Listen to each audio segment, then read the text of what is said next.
સોનાના ભાવમાં record break તેજી 10 ગ્રામ સોનાનો ભાવ 71,800 પર.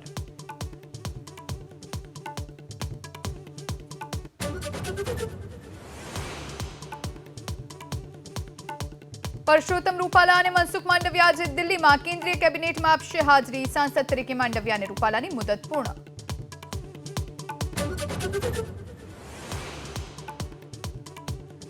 સુરતમાં આઈસ ડિશ વિક્રેતાના ત્યાં આરોગ્ય વિભાગની તપાસ. ડ્રાયફ્રૂટ, કલર, ક્રીમ સહિતના લેવાયા સેમ્પલ્સ. 2 દિવસ બાદ આવશે રિપોર્ટ.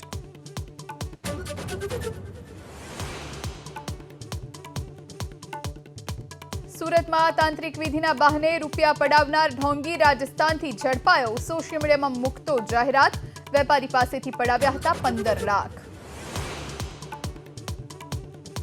અરવલ્લી જિલ્લામાં વાત્રક જળાશયમાંથી ઉનાળુ ખેતી માટે છોડાયું 140 ક્યુસેક પાણી. માલપુર, બાયડ અને ધનસુરાના 2000થી વધારે ખેડૂતોને ફાયદો.